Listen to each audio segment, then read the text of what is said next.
Hello সবাইকে, welcome to WB PSC ওয়ালা। বড়দিনের তোমাদের শুভেচ্ছা এবং অ্যাডভান্স হ্যাপি নিউ ইয়ার।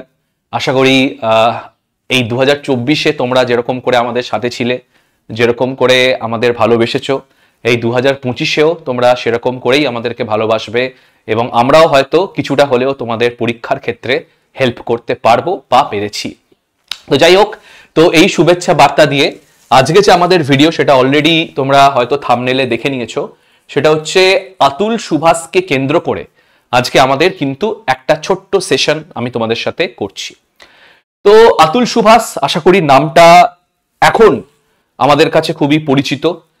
তো আতুল সুভাষ, তোমরা জানো যে 9 ডিসেম্বর তিনি একটা 81 মিনিটের ভিডিও বার করেন, একটা 24 পাতার তিনি একটা সুসাইড নোট লেখেন এবং সেখানে তিনি বিস্তারিতভাবে জানান যে কি করে তার ওয়াইফ নিকিতা সিংঘানিয়া এবং তার যে ফ্যামিলি রয়েছে, ওনার যে ফ্যামিলি রয়েছে, কিরকম করে তাকে মেন্টাল ট্রমা, হ্যারাসমেন্ট, এক্সপ্লয়টেশন করেছে এবং দিনের পর দিন এই হ্যারাসমেন্ট, এক্সপ্লয়টেশন, ট্রমা থেকে তিনি সুসাইডটাকে কিন্তু একটা চুজ করেছেন যে এটা একটা মুক্তির পথ হতে পারে।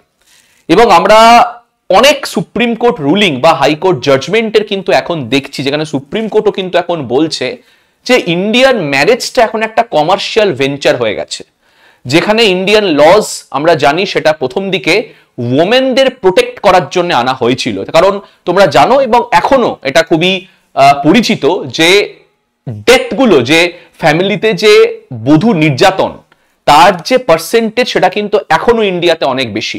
এখনো women physical, mental, emotional abuse কিন্তু সহ্য করে। কিন্তু এই লয়ের মধ্যে দিয়েই, এই লয়ের ফাঁকটাকে ইউজ করেই অনেকেই কিন্তু বিবাহের পরে ডাইভোর্সের সময় যে অ্যালিমনি, মেনটেনেন্স, হ্যারাসমেন্ট, টর্চার তাদের স্পাউসদেরকে করে, তাদের পার্টনারদেরকে করে, সেটা কিন্তু এতটাই লেভেলে হয় যেখানে কিছু কিছু পুরুষ সুসাইডকে চুজ করে রাদার দেন সে সেই ট্রমাটার মধ্যে দিয়ে যাবে, সেই হ্যারাসমেন্টের মধ্যে দিয়ে যাবে। এবং আতুল সুভাষের কেসটা কিন্তু খুব গুরুত্বপূর্ণ একটা কেস। এই কেসটা শুধুমাত্র কিছু ওম্যান কিরকম করে আমাদের লটাকে এক্সপ্লয়েট করে সেটাই দেখায় না, এটা কিন্তু আমাদের পুরো লিগাল সিস্টেমের উপরে একটা চ্যালেঞ্জ ছুড়ে দেয় যে যেখানে আমাদের প্রিয়াম্বল জাস্টিসের কথা বলে, আমাদের ফান্ডামেন্টাল রাইট টু ইকুয়ালিটির কথা বলে, সেখানে কিন্তু আমরা দেখতে পাচ্ছি জেন্ডার ইকুয়াল লস কিন্তু আমাদের ভারতে অনেকই কম। এবং তোমরা যদি আতুল সুভাষের যদি 24 পাতার সুসাইডটা পড়ো বা তার যদি একটু কিছু ছাপছাপো ইন্টারভিউ তোমরা দেখে থাকো, সেখানে তোমরা কিন্তু দেখতে পারবে যে আতুল সুভাষের এতটাই ট্রমা বা তাকে হয়তো একটা দীর্ঘকালীন পরিস্থিতিতে এতটাই হ্যারাসমেন্ট ফেস করতে হয়েছে যে তিনি তার লাইফ কিন্তু তিনি নিয়ে নিয়েছেন। তো আজকে আমরা এই সেশনে এটাই কিন্তু আলোচনা করব, যেখানে একটা লস বানানো এই জন্যই হয়েছিল যে ওমেনদেরকে any kind of physical, sexual, emotional trauma, abuse থেকে বাঁচানোর ক্ষেত্রে সেটা এখন কিন্তু অনেকে ইউজ করছে as a kind of commercial business, একটা কাইন্ড অফ কমার্শিয়াল ভেঞ্চার। তো আতুল সুভাষের যে কেসটা তোমরা যদি একটু লক্ষ্য করো, তাহলে তার যে ডেড বডি যখন পাওয়া যায় সেখানে একটা নোট কিন্তু পাওয়া যায়, সেটা কি লেখা থাকে, justice is due. Atul Subhash বারবারই কিন্তু হাইকোর্টের কাছে অ্যাপিল করে, ফ্যামিলি কোর্টের কাছে অ্যাপিল করে যে আমার যে ইনকাম সেটা একটা লেভেলে। তার কারণ অবশ্যই আতুল সুভাষ ব্যাঙ্গালোরে তিনি চাকরি করতেন, তিনি বড় একটা টেক কোম্পানির অংশও ছিলেন, কিন্তু দেখো তার তো একটা লিমিটেড ইনকাম। তো সেই লিমিটেড ইনকামে তার যদি মেনটেনেন্স 40,000 টাকা তার ওয়াইফকে দিতে হয় এবং অ্যালিমনি যদি ওয়াইফ 1 কোটি টাকা থেকে 3 কোটি টাকা দাবি করে এবং সেই টাকাটাই যদি পরবর্তীকালে কোর্টে বা কেসে তার এগেনস্টে ইউজ হয়, তাহলে একজন পুরুষ মানুষের কি ফিল হয়। তো সেই ফিলিংটাই কিন্তু আতুল সুভাষ তার আনফরচুনেট ভিডিওতে ব্যাখ্যা করেছেন এবং তিনি আঙুল দিয়ে দেখে দিয়েছেন যে আমাদের যে ল সেটা কিন্তু একদমই নিউট্রাল না। আমাদের ল যেরকম ওমেনদেরকে প্রোটেকশন দিচ্ছে এবং অবশ্যই 100% দেওয়া উচিত, কিন্তু ল কিন্তু মেনদেরকে সেরকম করে সেফগার্ড করতে পারছে না, যেটি অনেক আগেই করা উচিত ছিল। এমনকি যখন আইপিসির ধারা চেঞ্জ হয়ে বিএনএস, ভারতীয় ন্যায় সংহিতাতে আনা হয়, সেখানেও কিন্তু মেনের লিগ্যাল সেফগার্ড খুব কম। আমরা সেটি দেখবো, কিন্তু তার আগে একটুখানি আমরা আজকের আর্গুমেন্টটা দেখে নেব। তাহলে দেখো এই জিনিসে কিন্তু দুটো স্টোরি আছে, মানে দুটো সাইড রয়েছে। প্রথম সাইডটা যারা মেন অ্যাক্টিভিস্ট রয়েছে বা যারা এনজিও, যারা মেনদের জন্য কাজ করে, পুরুষ মানুষদের জন্য কাজ করে, তারা কিন্তু এটা বলছে যে আমাদের লয়ের মধ্যে কিন্তু এমন লুপহোলস রয়েছে যেটাকে পরবর্তীকালে এক্সপ্লয়েট করছে অনেক মহিলারা। কিন্তু অপরদিকে যারা ফেমিনিস্টস রয়েছেন বা যারা ওমেন অ্যাক্টিভিস্ট রয়েছেন, তাদেরও কথা কিন্তু খুব গুরুত্বপূর্ণ যে আমরা যদি পরিসংখ্যান দেখি, যদি এনসিআরবির ডেটা দেখি, তাহলে কিন্তু এখনো আমরা দেখতে পারবো যে ইন্ডিয়াতে সব থেকে বেশি যদি ডেথ কিছুতে হয় সেটা হচ্ছে ডাউরি ডেথ।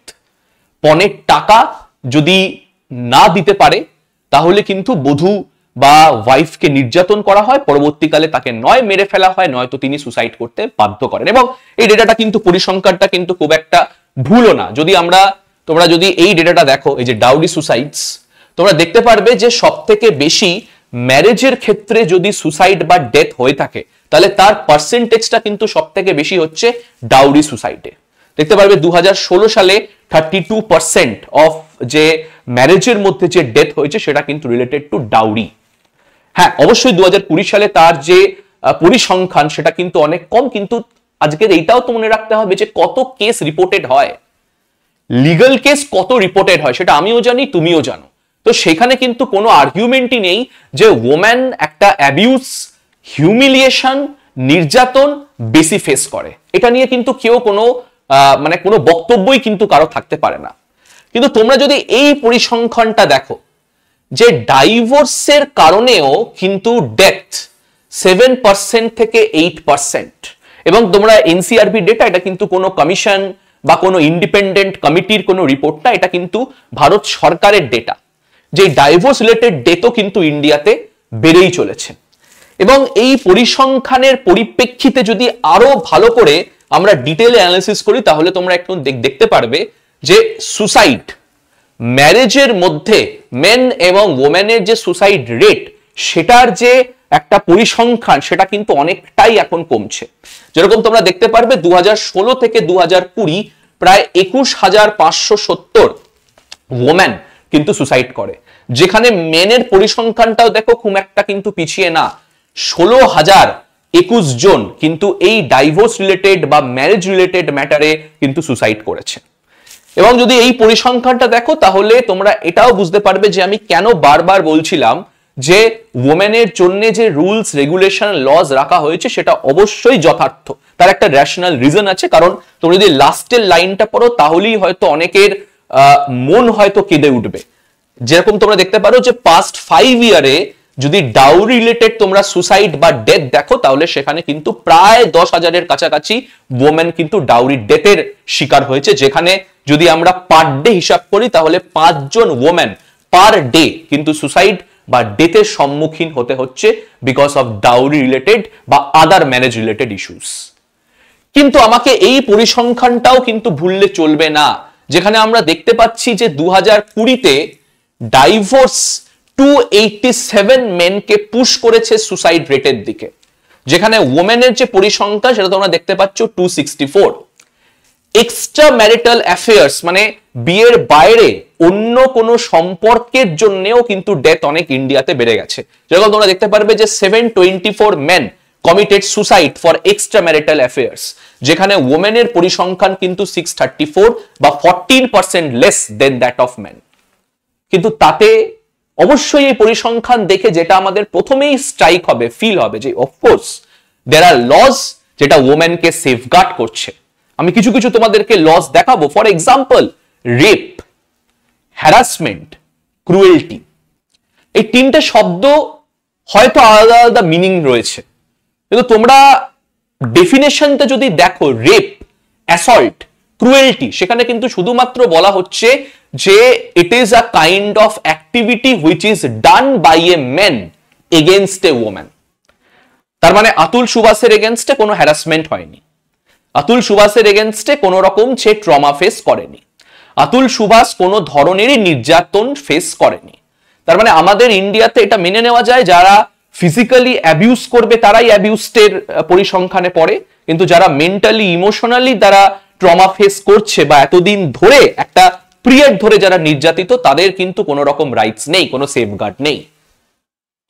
এবং এই পরিসংখ্যানের পরেও আমি তোমাদেরকে লস গুলো দেখাবো যেখানে তোমরা দেখতে পারবে যে এখানে কিন্তু জেন্ডার নিউট্রালিটি বলে ইন্ডিয়াতে কিছুই নেই। জাস্ট ফর এক্সাম্পল আমি কিছু লস তোমাদেরকে দেখাই। যেরকম section 498A Indian penal code, এটা অবশ্যই এখন চেঞ্জ করা হয়েছে, তোমরা জানো সেটা হচ্ছে সেকশন 85 এন্ড সেকশন 86, কিন্তু এখন বিএনএস লতে এটি পরিবর্তন করা হয়েছে। কিন্তু এই যে 498 যেটা আগে আইপিসির ধারাতে ছিল এবং যেটা এখন বিএনএস এর সেকশন 85 86 এ আনা হয়েছে, সেম টু সেম কপি করা হয়েছে, দেয়ার ইজ নো চেঞ্জ। তার মানে 2024-এ দাঁড়িয়েও আইপিসির 498 ধারা 1990 এর ডেফিনেশন বা 1990 এর পরিসংখ্যান নিয়েই কিন্তু এখনো থাকছে। ছোট্ট আমি এক্সাম্পল দিয়ে দিই, তাহলে এই ব্যাপারটা বুঝতে পারবে। যেরকম 498টা কেন আনা হয়েছিল আগে তোমাদেরকে এটা বলে দিই। 498-এ আনা হয়েছিল সেটা হচ্ছে যে ওম্যান যদি ডোমেস্টিক্যালি তার শ্বশুর বাড়িতে যদি কোনো রকম হ্যারাসমেন্টের শিকার হয়, কোনো রকম ফিজিক্যাল টর্চার তাকে করা হয়, কোনো রকম মেন্টাল হ্যারাসমেন্ট তাকে করা হয়, কোনো রকম তাকে যদি জোর করা হয় যে তুমি ডাউরি দাও বা পণ দাও, এবং তার এগেনস্টে সে যদি নিজের লাইফ নেওয়ার চেষ্টা করে, সে যদি সুসাইড করে, তার যদি ডেথ হয়ে যায়, বা সে যদি কোনো রকম অ্যাবিউসের শিকার হয়, তাহলে কিন্তু মানে তার যে হাজবেন্ড রয়েছে বা হাজবেন্ডের ফ্যামিলি রয়েছে তার এগেনস্টে কিন্তু মামলা দায়ের করা যেতে পারে। এবার রোলটা একটু রিভার্স করে দাও, 498B শুনেছো আছে না? তার মানে আমি যদি আতুল সুবাসেরই এক্সাম্পল নিই, কারণ আমি কেন নিচ্ছি তার কারণ এটা একটা লেটেস্ট নিউজ বলে, আমি অন্য এক্সাম্পলও নিতে পারতাম, তোমরা এটার সাথে হয়তো বেশি কানেক্টেড ফিল করতে পারবে। সেখানে আতুল সুভাষ তার ভিডিওতে কিন্তু বারবার বলছে যে আমার ওয়াইফ বিভিন্নভাবে বিভিন্ন সময় আমাকে হ্যারাসমেন্ট করেছে, আমার বাচ্চাদের সাথে দেখা করতে দেয়নি, সে নিজে একটা একটা একটা খুবই প্রতিষ্ঠানিক একটা সংস্থাতে চাকরি করছে, তার একটা মাসিক ইনকাম রয়েছে, তিনি ভালো ফ্যামিলি থেকে আসেন, কিন্তু তাও সেখানে যেখানে আমার একটা লিমিটেড ইনকাম রয়েছে, সে অ্যালাওয়েন্সেসের টাকা বা অ্যালিমনির টাকা 1 কোটি টাকা থেকে 3 কোটি টাকা চাইছে।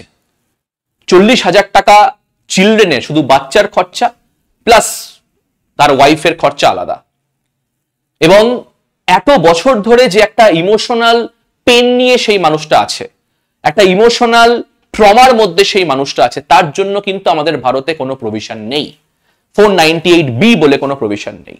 এমনকি তোমরা যদি সুপ্রিম কোর্টের রিসেন্ট যদি প্রসিডিংস দেখো, সুপ্রিম কোর্টও কিন্তু এই 498A নিয়ে তাদের যে বক্তব্য সেটি কিন্তু পেশ করেছে। কি বলছে সুপ্রিম কোর্ট? সুপ্রিম কোর্ট বলছে যে অ্যান্টি ডাউরি বা এই যে ক্রুয়েলটি এগেইনস্ট ওমেনের যে লটা রয়েছে সেটা কিন্তু এতটাই মিসইউজ হচ্ছে যে এইখানে পার্লামেন্টকে অবশ্যই এতে পরিবর্তন করা উচিত। তার কারণটা কিন্তু জানতে হবে। তার কারণটা হচ্ছে যদি 498A তে কোনো বধূ নির্যাতনের কোনো কেস আনে, তাহলে কিন্তু হাজবেন্ড তার ফ্যামিলিকে কিন্তু তৎক্ষণাৎ অ্যারেস্ট করা হবে, এবং মাথায় রাখবে এটা কিন্তু কগনিজেবল এবং নন বেলেবল অফেন্স। তার মানে তুমি কিন্তু after a certain period of time তুমি কিন্তু বেল পাবে না, তোমাকে অ্যারেস্ট করার পরেই তুমি কিন্তু বেল পাবে না, তোমাকে 14 দিন বা 1 মাস কিন্তু হাজতে থাকতেই হবে, তারপরে যদি জাজ মনে করেন তাহলে তোমাকে কিন্তু বেল দেবে।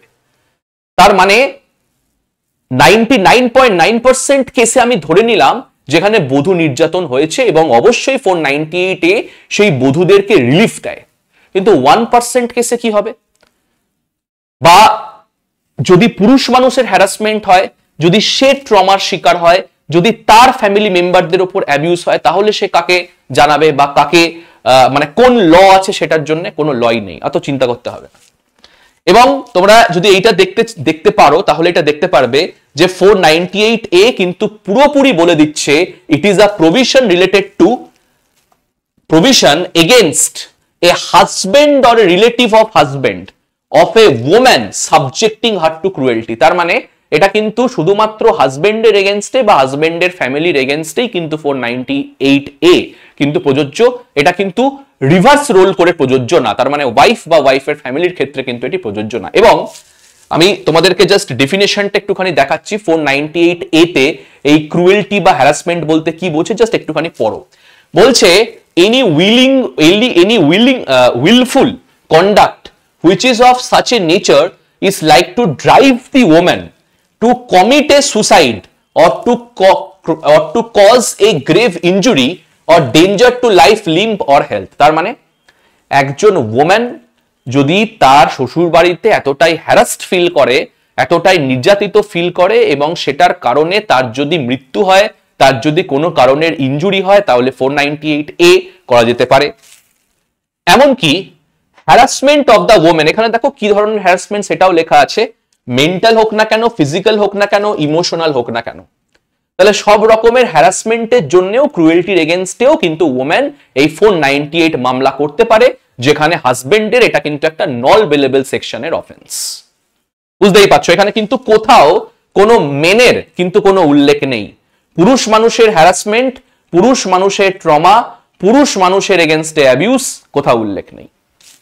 এবার শুধু এইখানেই না, তোমরা যদি অ্যালিমনির ক্ষেত্রে দেখো, মেইনটেনেন্স ক্ষেত্রে দেখো, সেইখানেও কিন্তু লয়ের পরিভাষা আলাদা। প্রথম কথা, মেইনটেনেন্স এবং অ্যালিমনি এক জিনিস না, হয়তো অনেকেই এটাকে গুলিয়ে ফেলে। মেইনটেনেন্স মানে হচ্ছে খাদ্য, বস্ত্র এবং তার সাথে সাথে থাকার জায়গা। তো এই খাদ্য, বস্ত্র এবং শেল্টারের জন্য একজন পুরুষ মানুষকে কিছু ইনকামের তার টাকা তার ওয়াইফকে দিতে হয় ফর হার মেইনটেনেন্স। তো সেটা ভ্যারি করে according to income, according to কোন সিটিতে সে থাকছে, তার সোশ্যাল স্ট্যাটাস কিরকম, এইগুলো কিন্তু ভ্যারি করে। কিন্তু অ্যালিমনি মানে কিন্তু অন্য। অ্যালিমনি মানে হচ্ছে যে because of the physical trauma বা বিকজ অফ দ্য অ্যাবিউস যে ব্যক্তিটা ফেস করেছে, তার জন্য কিন্তু তাকে একটা লাম্পসাম অ্যামাউন্ট কিন্তু দিতে হয়। এবং অনেক অর্থেই তোমরা যদি বিভিন্ন আইনগুলো দেখো, সেখানে তোমরা দেখো হিন্দু ম্যারেজ অ্যাক্ট বা section 125 of criminal procedure act বা ডোমেস্টিক ভায়োলেন্স অ্যাক্ট, সেখানে তোমরা দেখো মেইনটেনেন্স এবং অ্যালিমনি কিন্তু শুধুমাত্র পুরুষ মানুষদেরই জন্য প্রযোজ্য। মানে একজন পুরুষ মানুষকেই কিন্তু অ্যালিমনি বা তার যে ইনকাম সোর্স বা তার যে প্রপার্টি, সেটা কিন্তু তার যে ওয়াইফ বা তার যে স্ত্রী রয়েছে তাকে কিন্তু দিতে হবে, মেইনটেনেন্স দিতে হবে। এবং অনেক অর্থেই যদি বিগত বছরের কেসগুলো দেখি, যদি হাইকোর্টের কেস বা সুপ্রিম কোর্টের মামলা তোমরা দেখো, সেখানে কিন্তু ফলস কেসের সংখ্যা বা ফলস অ্যাকুইজিশনের সংখ্যা কিন্তু অনেক বেশি। আবার ইন অপোজিশন তোমরা দেখো যে সেই ওয়াইফ যদি ইকোনমিক্যালি সেলফ সাফিসিয়েন্টও হয়, যদি তার ইনকামও একটা ভালো লেভেলে হয়, এমনকি সে যদি তার হাজবেন্ডের থেকে বেশিও ইনকাম করে, তাও কিন্তু হাজবেন্ডকে অ্যালিমনি এবং মেইনটেনেন্স দিতে হবে। মানে এরকম করেই জেন্ডার বলতে পারো যে ইনইকুয়াল লস ইন্ডিয়াতে কিন্তু এখনো অবধি রয়েছে। প্রায় মানে যদি বলো যে পিতৃতন্ত্র স্যার কি জিনিস, আমি বলবো এটা হচ্ছে প্যাট্রিয়ার্কি। পিতৃতন্ত্র শুধুমাত্র এটাই হয় না যে আমি একটা মেয়েকে জাজ করছি বা একটা মেয়ের কাপড় হোক না কেন বা মেয়ের লাইফস্টাইল হোক না কেন সেটা দেখে তাকে জাজ করছি না। পিতৃতন্ত্র এটাও হয় যে সেম লস কিন্তু উভয় সেক্সের জন্য আলাদা, এটাও প্যাট্রিয়ার্কি। তো এইখানে কিন্তু এইগুলো দেখো, তোমরা দেখতে পাচ্ছ যে প্রত্যেকটা ম্যারেজ অ্যাক্টে হোক না কেন, আইপিসির ধারায় হোক না কেন, ডোমেস্টিক লজের ক্ষেত্রে হোক না কেন, সেখানে কিন্তু অ্যালিমনি বা মেইনটেনেন্স এটা কিন্তু হাজবেন্ডকেই ওয়াইফকে দিতে হবে। এই কেসের ভিত্তিতে তোমরা দেখতে পারো যে এনসিআরবিও কিন্তু ডেটা বার করে। এবং দেখো এটা কিন্তু জাস্ট এমন না যে আমি মুখে বলে দিচ্ছি এবং সব হয়ে যাচ্ছে, আমরা কিন্তু প্রত্যেকটা ডেটা আমাদের দেখতে হবে খতিয়ে। আর আবার আরেকটা ডেটা দেখো, এটাও কিন্তু এনসিআরবির ডেটা 2022 সালে পাবলিশ হয়। বারবার আমি কেন এনসিআরবি বলছি, তার কারণটা হচ্ছে এটা কিন্তু কোনো ইন্ডিপেন্ডেন্ট অর্গানাইজেশন কিন্তু রিভিউ করেন, এটা কিন্তু সরকারের ডেটা। তো কি বলছে সরকার? বলছে number of cases categorized as false report false, মানে যে রিপোর্টটা করা হয়েছে বা 498 এর যে মামলা করা হয়েছে বা অ্যালিমনি মেইনটেনেন্স যেটা চাওয়া হয়েছে, পুরোপুরি ফলস কেসের উপরে ভিত্তি করে। তার সংখ্যা তোমরা দেখতে পারবে যেটা 2018-তে ছিল 4950, এটা 2022 সালে প্রায় 7000-এর কাছাকাছি কিন্তু চলে এসেছে। এবং সব থেকে বড় কথা, ইন কেস অফ অ্যালিমনি এটা কিন্তু একটা হাজবেন্ডের জন্য ফিনান্সিয়াল বার্ডেন আনে। দেখো একজন পুরুষ মানুষ সে অবশ্যই ইনকাম করছে তার ফ্যামিলির জন্য, তার পার্টনারের জন্য, তার সন্তানদের জন্য, কিন্তু অবশ্যই সেই অ্যালিমনি এবং মেইনটেনেন্সটা অবশ্যই এমন চাহিদা হওয়া উচিত না যেটা তার ইনকাম, তার প্রপার্টি, তার বাড়ি গাড়ি সব বিক্রি করতে হবে। কিন্তু এখন যদি তোমরা কেসেসগুলো দেখো রিসেন্টলি, যে অ্যালিমনি মেইনটেনেন্সের টাকা অ্যালিমনি 30 লাখ টাকা চাইছে, 60 লাখ টাকা, 70 লাখ টাকা চাইছে। তো এই পরিপ্রেক্ষিতেও কিন্তু সুপ্রিম কোর্টের কিছু রুলিং আছে, তোমাদেরকে আমি দেখাবো। এবং সব থেকে বড় কথা যেটা আমি বলছি, যে লিটিল সেফগার্ড কিন্তু রয়েছে against false case against men. মানে ফর এক্সাম্পল আমি জাস্ট একটা সিনারিও ভাবো যে কেউ কারোর এগেনস্টে 498 মামলা করলো, মামলা করার পরে 3-4 মাস জেলে থাকার পরে পুলিশ ইনভেস্টিগেট করে দেখলো যে সেই ওম্যানটা ভুয়ো মামলা করেছে। তো ওম্যানের এগেনস্টে অ্যাকশন কতবার নেওয়া হয়? মানে ফাইনাল এটাই হবে, সেই পুরুষ মানুষটা জেল থেকে বেরিয়ে যাবে, জেল থেকে বেরিয়ে তাকে ডিভোর্সের কেস লড়তে হবে। তার মানে যে ফলস কেস করা হলো, ফলস অ্যাকুইজিশন করা হলো, তার যে ইজ্জত, তার যে সোসাইটিতে তার যে একটা মান সম্মান সেটা সে খোয়ালো, তার জন্য কিন্তু ওয়াইফ বা অন্য কাউকে কোনো রকম দোষারোপ করা যাবে না। এই হচ্ছে আমাদের জেন্ডার ইনইকুয়াল লস গুলো। হ্যাঁ, যেটা আমি তোমাদেরকে বলছিলাম যে এই যে 498-এ এত ফলস কেসেস হচ্ছে এবং এই যে অ্যালিমনি বা মেইনটেনেন্সের টাকা সেটা এতটাই ডিমান্ড করা হচ্ছে, তো সুপ্রিম কোর্ট এই আতুল সুভাষের কেসের পরিপ্রেক্ষিতে 8টা পয়েন্ট আনে যার মাধ্যমে অ্যালিমনি বা মেইনটেনেন্স ডিসাইড হবে। কি কি 8টা পয়েন্ট? সেটা হচ্ছে অবশ্যই সোশ্যাল ইকোনমিক স্ট্যাটাস, হাজবেন্ডের সামাজিক অর্থনৈতিক অবস্থা কিরকম রয়েছে, সোর্স অফ ইনকাম কি রয়েছে, মানে কটা সোর্স অফ ইনকাম রয়েছে, এমপ্লয়মেন্ট কি রয়েছে, স্ট্যান্ডার্ড অফ লিভিং কিরকম রয়েছে। স্ট্যান্ডার্ড অফ লিভিং মানে তোমরা বুঝতেই পারছো টায়ার 1 সিটিজ বা টায়ার 2 সিটিজ। ফর এক্সাম্পল আজকে কলকাতার মধ্যে হুগলি যেখানে আমি থাকি সেটা হয়তো টায়ার 2, কলকাতা হয়তো টায়ার 1 সিটি, তো কলকাতাতে থাকলে অবশ্যই খরচা বেশি।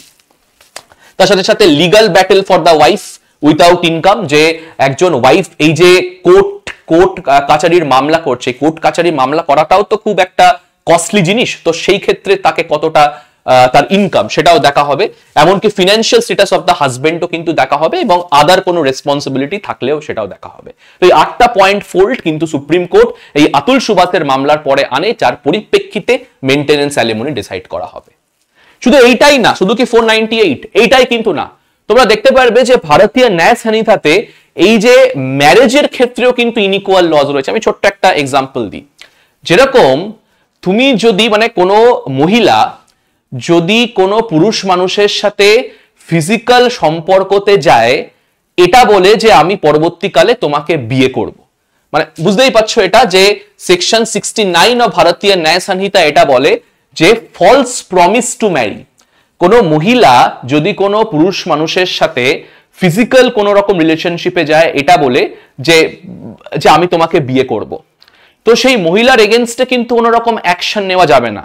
কিন্তু কোনো পুরুষ মানুষ যদি কোনো মহিলার সাথে ফিজিক্যাল রিলেশনশিপে যায় সেখানে এটা বলে যে আমি তোমাকে বিয়ে করব, তাহলে তার এগেনস্টে মানে সেই পুরুষ মানুষের এগেনস্টে কিন্তু অ্যাকশন নেওয়া যাবে। মানে বুঝতেই পারছো যে কিরকম ডুয়েল রোল আমাদের কিন্তু ল করছে, ঠিক আছে। তার মানে অবশ্যই 100% এটা কিন্তু গ্যারেন্টেড যে সেইখানে সেই পুরুষ মানুষটা চিট করে বা পুরুষ মানুষটা ম্যানিপুলেট করে কিন্তু একটা ওম্যানের সাথে সম্পর্ক স্থাপন করেছে, তো সেই পুরুষ মানুষ অবশ্যই অভিযুক্ত, সেই পুরুষ মানুষ একজন ক্রিমিনাল। কিন্তু যদি এই সেম জিনিসটা কোনো মহিলা করে তার এগেনস্টে কিন্তু বিএনএস লতে কোনো রকম আইন নেই। তোমরা এখানে দেখতে পারবে যে ডিসাইডফুল মিনস অর ফলস প্রমিস করে যদি কোনো ম্যান যদি কোনো ওমেনের সাথে সম্পর্কে যায় তাহলে তার এগেনস্টে কিন্তু 10 বছরের কারাদণ্ডে দণ্ডিত হতে পারে। কিন্তু যদি রোলটা রিভার্স করে দেয়, মানে এটাই যদি কোনো ওম্যান করে যে ফলস ম্যারেজের টোপে তার সাথে কোনো সম্পর্ক স্থাপন করলো, সেখানে কিন্তু সেই মহিলার এগেনস্টে কোনো অ্যাকশন নেওয়া যাবে না। নেক্সট আমরা দেখতে পারবো যে বিএনএস এ যে নতুন লস গুলো হয়েছে, যেরকম তোমরা দেখতে পারবে যে বিএনএস এ সেকশন 63, এই সেকশন 63 তেও তোমরা দেখতে পারবে যে রেপ বা হ্যারাসমেন্টের যে ডেফিনেশন সেখানে কিন্তু শুধুমাত্র ওম্যানকে মানে ওমেনের জন্যই কিন্তু এটি প্রযোজ্য। আমি একটুখানি তোমাদের ডেফিনেশনটা পড়াই, নাহলে তোমরা বুঝতে পারবে না। এই যে এটা হচ্ছে রেপ এবং অ্যাসল্টের ডেফিনেশনটা পড়ো। বলছে প্রথমেই a man committing any of the following act, একজন পুরুষ মানুষ যদি এরকম কোনো কাজ করে তাহলে সেটা রেপ বা অ্যাসল্টের মধ্যে পড়ছে। কি কি কাজ? Physical contact, advances involving unwelcome and explicit sexual overtones, সে যদি কোনো মহিলাকে খারাপ কোনো রকম অ্যাপ্রোচ করে, যদি তার ইন্টেনশনটা ফিজিক্যালি খুব আনওয়েলকামিং হয়, তাহলে সেটাও কিন্তু রেপ অ্যাসল্টের মধ্যে পড়বে। তাছাড়া demand or request of sexual favours, showing pornography against the will of a woman, making sexual coloured remark, shall be guilty of the offense of sexual harassment. তাহলে এটা অবশ্যই সেক্সুয়াল হ্যারাসমেন্টের মধ্যে পড়ছে, অ্যাসল্টের মধ্যে পড়ছে, রেপের মধ্যে পড়ছে। But this definition only lies for women, not for men. মেনের জন্য কিন্তু না। কিন্তু তোমরা যদি আবার ডেটা দেখো, এটা আমি একটা সংস্থার ডেটা দিয়েছি, সেফ ফ্যামিলি ফাউন্ডেশন বলে, তো তারা একটা পর্যবেক্ষণ করে, সার্ভে করে, যেখানে 2015 থেকে 2020 ডেটা কালেক্ট করা হয়। সেখানে বলা হয় 24.4% অফ দ্য মেন যাদেরকে ইন্টারভিউ করা হয়েছে তারা বলেছে তারা সেক্সুয়াল ভায়োলেন্সের শিকার। কিন্তু আমাদের রেপ বা অ্যাসল্টেড ডেফিনেশনে তোমরা দেখতে পারবে যে এগেইনস্ট আ ওম্যান বা এগেইনস্ট কি বলবো, যে এগেইনস্ট দ্য সেকেন্ড সেক্স কোন রকম কিন্তু সেখানে কোন রকম প্রবিধান নেই। তাহলে এই জিনিসটাও কিন্তু আমাদের দেখতে হবে যে রেপ অ্যাসল্টের ক্ষেত্রেও কিন্তু a man committing a crime towards a woman বা এগেইনস্ট এ ওম্যান বলা হচ্ছে। দেখো 100% আমরা নিজে জানি যে আমাদের ওয়েস্ট বেঙ্গলে, কলকাতাতে এই ওম্যানের যে সেফটি বা সেক্সুয়াল অ্যাবিউস নিয়ে আমরা রাস্তায় নেমেছিলাম এবং কতটা ইম্পর্টেন্ট এই জিনিসগুলো, এবং তার পরিপ্রেক্ষিতে সরকার অপরাজিত ল কিন্তু পাশ করেছে, এবং এটা অবশ্যই দরকার, অবশ্যই দরকার, সেটা কোনোভাবেই কিন্তু আমরা খাটো করছি না। কিন্তু সেখানে একটা মেনের ওপরে যে হ্যারাসমেন্ট, নির্যাতন হতে পারে সেটা কিন্তু সরকার গণ্যই করছে না। নেক্সট যদি আমরা দেখি তাহলে দেখতে পারবে পস্কো আইন বা sexual harassment against women at work place, যেটা তোমরা জানো যে Vishakha versus state of Rajasthan যেটি করা হয়েছিল, সেখানেও কিন্তু এই পস্কো আইনের কথা উল্লেখ আছে। এবং এই পস্কো আইন কিন্তু শুধুমাত্র ওমেনকে প্রোটেক্ট করছে, ওমেনকে প্রোটেক্ট করছে of sexual harassment at work place.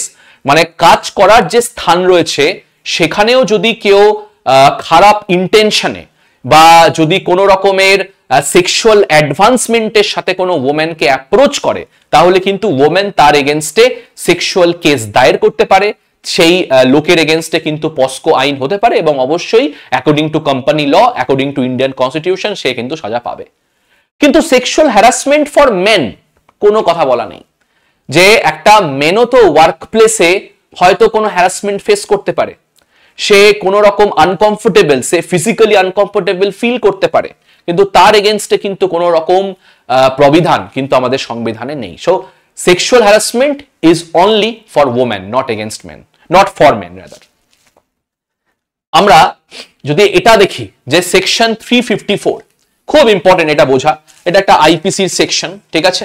আচ্ছা, এই সেকশন 354 এ কি আছে সেটা হচ্ছে যে একজন ওম্যানের মডেস্টি, একজন ওম্যানের যে একটা রেসপেক্ট রয়েছে, একজন ওম্যানকে অসম্মান করা, এটাও কিন্তু একটা ক্রিমিনাল অফেন্স, এবং অবশ্যই এটা খুব ভালো একটা অফেন্স। তার কারণ এটা সবাই হয়তো জানবে যে এই আর কি একজন ওম্যান যখন কোনো রাস্তা দিয়ে যায়, বা একজন ওম্যান যখন রাত্রিবেলা কাজ করতে যায়, বা একজন ওম্যান কিন্তু তাকে সবসময় একটা ঘড়ির কাটার পরে দেখতে হয় যে আমি সেফ কিনা। ক্যাবে বসেও কিন্তু ক্যাবের যে নাম্বারটা সেটা কিন্তু হয়তো অন্য কোনো ফ্রেন্ড বা বাড়ির লোককে পাঠাতে হয় যে ভাই আমি এই ক্যাবে আছি, আমি সেফ আছি কিনা। তো অবশ্যই এটা কিন্তু দরকার আছে আমাদের কান্ট্রিতে, যেখানে ওমেনরা কিন্তু 100 মানে কেউই বলতে পারবে না সেফ কিন্তু না। তো এইখানে কিন্তু ওমেনদের জন্য সেকশন 354 আছে, যেখানে ওমেন ডিসরেসপেক্ট বা ওমেন যদি কোনোভাবে আনকমফোর্টেবল ফিল করে ইন পাবলিক প্লেস, ওমেন কিন্তু সেই ব্যক্তির এগেনস্টে অ্যাকশন নিতে পারে। তো এরকমই একটা কেস তোমাদেরকে আমি আলোচনা করব, ঠিক আছে? এটা হচ্ছে কেসটা হচ্ছে 2015 সালের দিল্লি কেস, সরবজিৎ সিং এই যে ব্যক্তিকে দেখছো, এবং এনার নাম হচ্ছে জসলিন কর। তো কি করা হয়, 2015 সালে একটা পেট্রোল পাম্পে জসলিন কর একটা টুইট করেন যে এই সরবজিৎ সিং তাকে উল্টোপাল্টা কথা বলেছে, তাকে ডিসরেসপেক্ট করেছে, তার যে মডেস্টি রয়েছে সেটি কিন্তু উল্লঙ্ঘন হয়েছে। তো অবশ্যই টুইটার তোমরা জানোই যেটা ওয়াইল্ড ফায়ারের মতন আর কি ছড়িয়ে যায়, এবং বিভিন্ন সেক্টর থেকে বিভিন্ন যারা পপুলার সেলিব্রিটি রয়েছে, সেই সময় দিল্লির যিনি চিফ মিনিস্টার ছিলেন অরবিন্দ কেজরিওয়াল, তিনিও আর কি জসলিন করকে অ্যাপ্রিসিয়েট করেন যে তুমি এই ফাইটটা করেছো এবং এনার নাম তুলে ধরেছো, যে তুমি খুবই ব্রেভ একটা ওম্যান। অবশ্যই অনেক সেলিব্রিটিও কিন্তু পোস্ট করে, এবং তোমরা জানো যে আমাদের মিডিয়া তো খুবই ভালো, তো এই মিডিয়াও কিন্তু এই সরবজিৎ সিংকে অনেক নাম দেয়, খুব ভালো ভালো নাম দেয়, দিল্লি কা দরিন্দা, তো এরকম কিন্তু নাম দেয়। তো এই কেসটা মোটামুটি 4 থেকে 5 বছর অবধি চলে। তোমরা বুঝতে পারছো যে মিডিয়া যদি একটা ট্রায়াল তোমার এগেনস্টে চালায়, সেখানে যদি মিডিয়া তোমাকে বলা হয় যে তুমি দিল্লি কা দরিন্দা, women are not safe in your surroundings, সেই 4 থেকে 5 বছর এই মানুষটার হ্যারাসমেন্ট কি হয়, এই মানুষটার মেন্টাল কন্ডিশন কি হয়, এই মানুষটার যে ট্রমাটা কোন লেভেলে গিয়ে যায়। 2019 সালে এই কেসটা সুপ্রিম কোর্টে যায়। সুপ্রিম কোর্ট এমন কোনো এভিডেন্স পায় না যেখানে সরবজিতের ওপরে যে অ্যালিগেশনটা লাগানো হয়েছিল সেটা সত্যি বলে প্রমাণ হয়। এবং পরবর্তীকালে সুপ্রিম কোর্ট কি করে, সুপ্রিম কোর্ট কিন্তু এই সরবজিৎ সিংকে বলে দেয় যে ইউ আর নট গিলটি, যে অ্যালিগেশনগুলো তোমার এগেনস্ট আনা হয়েছিল একটাও কিন্তু প্রমাণযোগ্য না। কিন্তু 2015 থেকে 2019 দীর্ঘ 3 বছর, জাস্ট একবার জাস্ট অত ইমেজিনেশনটা করে দেখো। আমি প্লেসও করতে বলছি না তোমাকে এনার জায়গায়, জাস্ট ইমাজিনেশনটা করে দেখা। হতেই পারে এখন পরবর্তীকালে 5-6 বছর পরে দেখা যেতে পারে মানে নতুন কোনো এভিডেন্স উঠে আসলো, কিন্তু 2019 সালে কোর্ট কিন্তু এইটাই জানায় যে you are not guilty of any kind of offence, তোমার এগেনস্টে যে অ্যালিগেশন গুলো করা হয়েছিল সেগুলো প্রুফ করা হয়নি। এবার অবশ্যই আমি বারবার কিন্তু বলছি যে ওম্যানের মডেস্টি, ওম্যানের রেসপেক্ট আমাদের কান্ট্রিতে সব থেকে ইম্পর্টেন্ট। বেঙ্গলে ছেড়েই দাও, যেখানে আমরা দুর্গাপুজো, কালী পুজো, সরস্বতী পুজো, লক্ষ্মী পুজো আমাদের বাড়িতে পালন করি, সেখানে একটা মেয়ের মডেস্টি থেকে, মেয়ের রেসপেক্ট থেকে বড় কিছু হতে পারে না। কিন্তু এই যে সরবজিৎ সিং এর যে এত বছরের তাকে একটা বলতে পারো যে ক্রিমিনাল করে দেয়া হলো, তো সেই যে হ্যারাসমেন্ট বা সেই ব্যক্তির যে মডেস্টিটা নষ্ট হলো, তাকে যে 3 বছর লোকে হ্যারাসমেন্ট ফেস করে, তার ফ্যামিলি মেম্বার হ্যারাসমেন্ট ফেস করছে, সেটার কি হবে? তার এগেনস্টে কিন্তু আমাদের সংবিধানে কিচ্ছু বলা নেই। But no such modesty of outrage for men, কারণ আমাদের এইখানে আইপিসির কোনো সেকশন নেই যেটা মেনের মডেস্টিকে বাঁচাতে পারবে। তো এটাই বলার ছিল যে সেক্সুয়াল অফেন্সেস এগেনস্ট ওমেন, এটা কিন্তু অবশ্যই একটা ইম্পর্টেন্ট ক্রাইটেরিয়া। আমারও কিন্তু অনেক ভিডিও আছে যেখানে আমি বারবার বলেছি যে আমাদের দেশে যে লসগুলো রয়েছে একদম যথার্থ, সেটা জাস্ট, রেশনাল। অনেক ওমেন প্রায় অনেক সময় কিন্তু অ্যাবিউজ, হিউমিলিয়েশনের শিকার। কিন্তু এরকম ভাবে যদি আতুল সুভাষের মতো হয়তো আরো অনেক লোক আছে যারা হয়তো অ্যাবিউজ, হিউমিলিয়েশন ফেস করে হয়তো তাদের বাড়িতে থাকছে, তারা কাজ করছে, হয়তো তাদের মন ভালো নেই, হয়তো তারাও কোনো না কোনো সময় অ্যাবিউজ, হিউমিলিয়েশন ফেস করেছে। ডাইভোর্স, অ্যালিমনির টাকা হয়তো তাকে এখনো দিতে হচ্ছে ইনস্পাইট অফ দ্য ফ্যাক্ট যে তার ওয়াইফ খুব ফিনান্সিয়ালি স্ট্রং।